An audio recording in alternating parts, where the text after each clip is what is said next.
Hi guys, I'm Audrey and welcome to my March wrap-up video.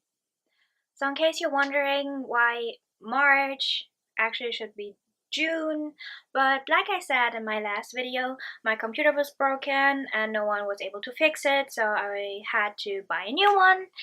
But I still kept tracks on all the books that I read and I just wanted to share it with you.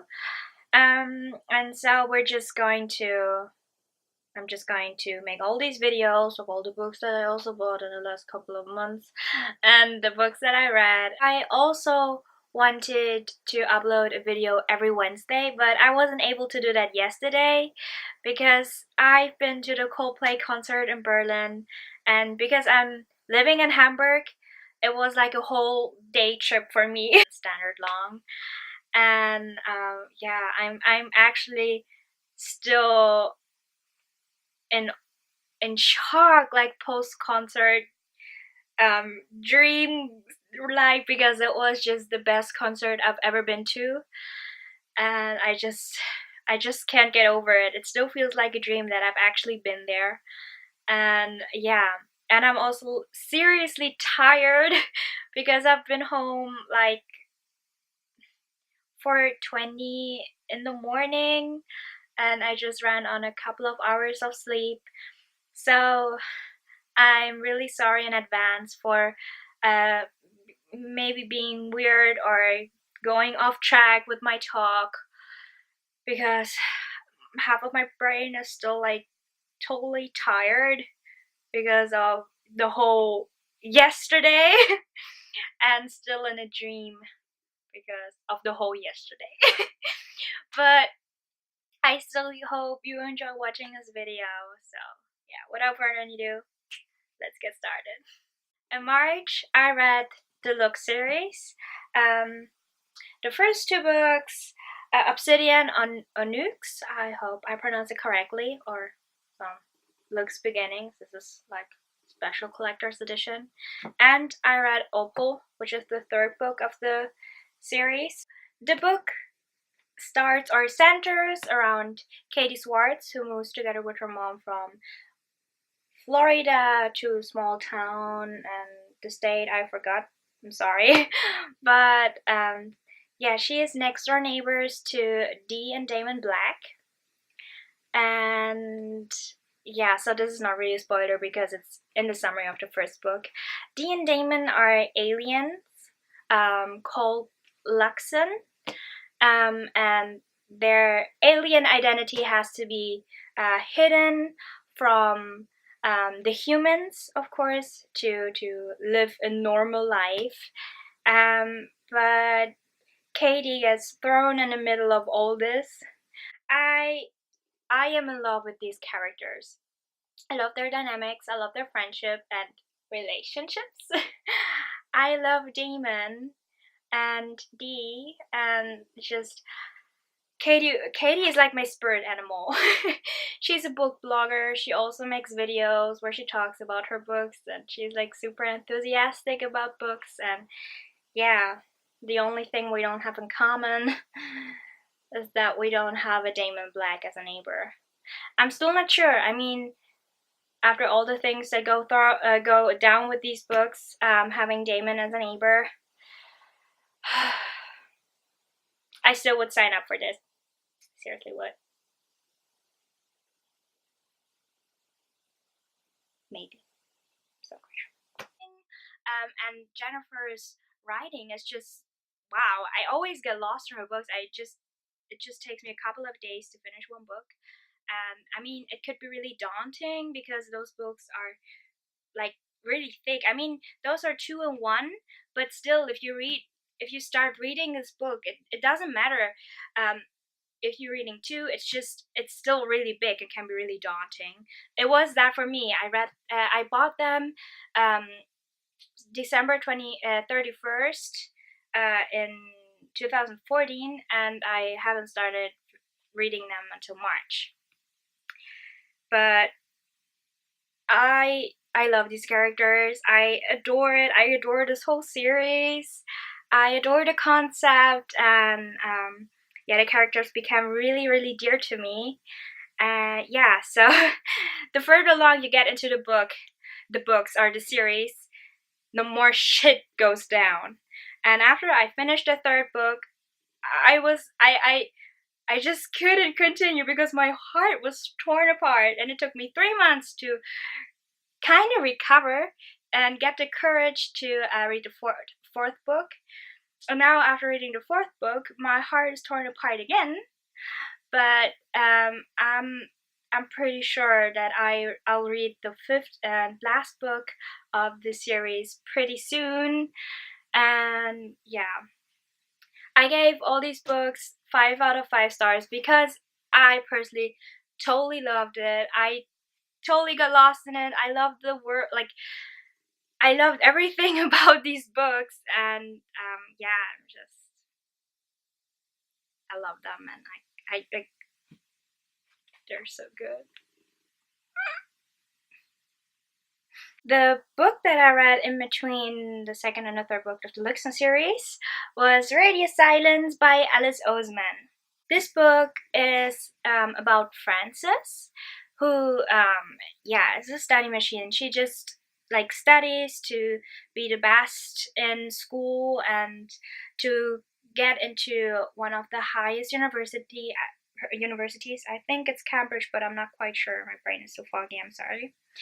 And yeah, so she is known like in her group of friends for being the one who always studies. But deep at heart, she's a hardcore University City podcast fan, and she even does fan art about them and just is in love with them. But she never shares this with her friends. So then she becomes friends with Audrey-Las, and she finally gets to be herself, to be her cheeky self, to dress how she actually wants to dress, and just talk about things that she loves and everything. But yeah, some things happen, and then their friendship is like torn apart, and yeah, a lot of things happen. So it's also a really wild ride with this book. So we have a lot of pressure nowadays to be really good students, to be, top notch, to excel each other. And yeah, I mean, it's not even, you're not a bad person for not getting good grades. And it just, we get so much pressure to be so good. And yeah, so I'm getting off track, I'm sorry. But this book also centers around that you do not have to be a top-notch student to, to have a good life or to enjoy your life or to be someone. You don't have to go to university to, to get a job. There are like other ways. You you don't you don't need to. And yeah, so that's what I really liked about this, how um yeah, how it showed that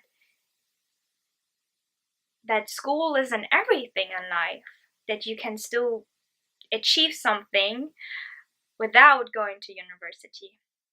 Yeah, besides all the school rant, this book also has lots of POC characters, lot of diverse characters. I'm pretty sure that's the same, but I'm sorry. Like characters who like were get really like are really deep, like seriously well done characters. And yeah, so also asexuality gets mentioned in this book. The main character is bisexual. It's like things that you don't really come across to in literature nowadays, like in YA.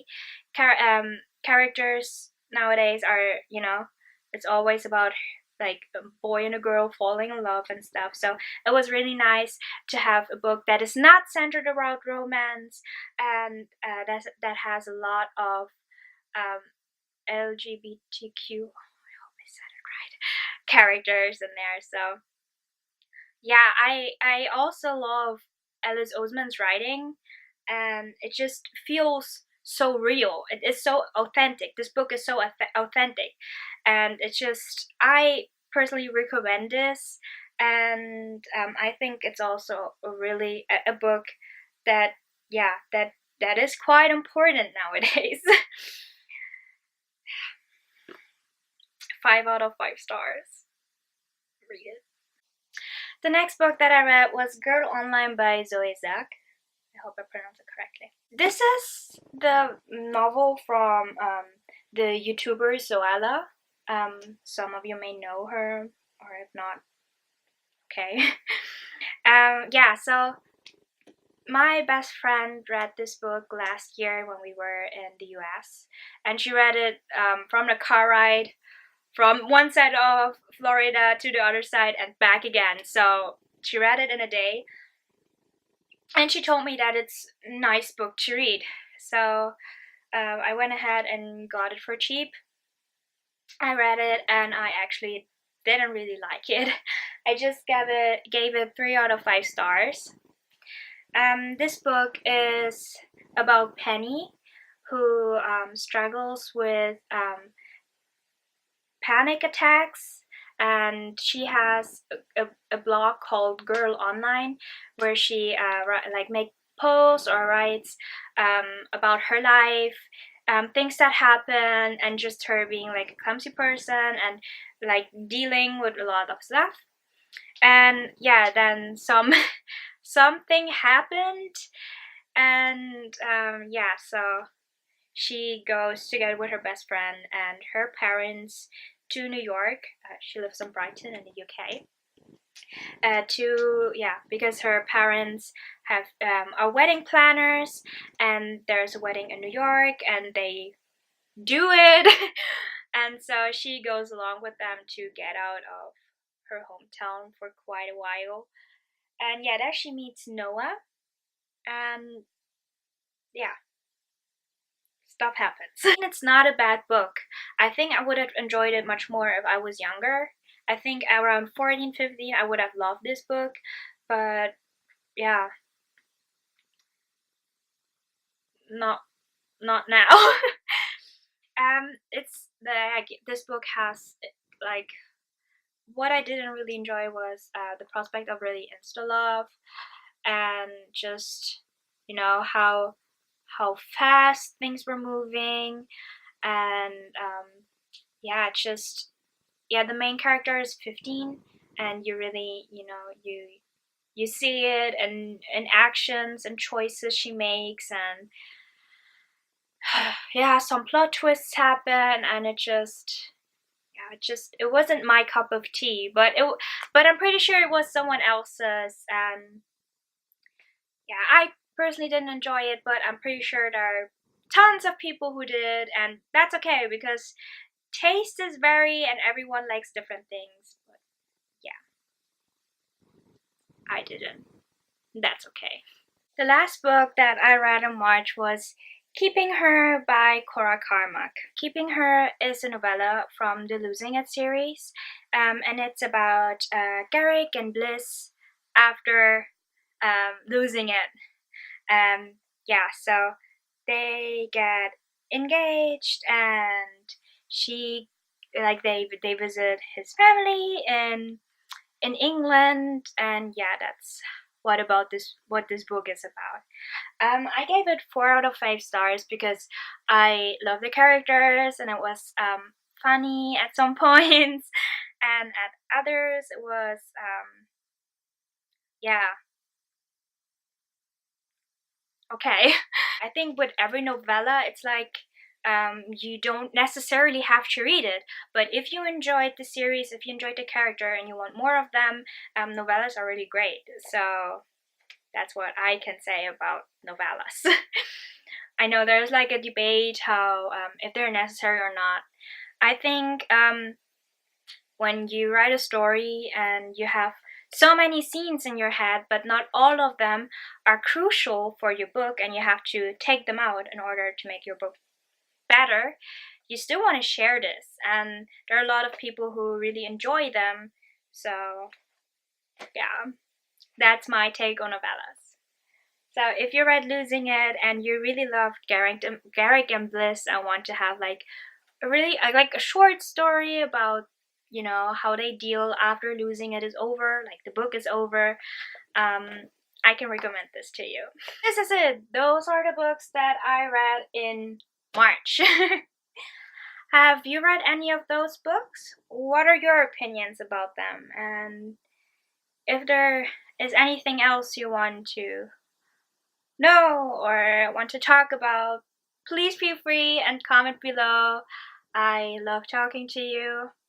I'm really sorry for being a day late, but yeah. Next week, I'll try to upload on Wednesday, you know? Always try to make it better. Yeah, so I wish you a great day, night, morning, evening, whatever time is it in your time zone when you're watching it. Thank you for watching, and yeah, see you around. See you next time. Bye.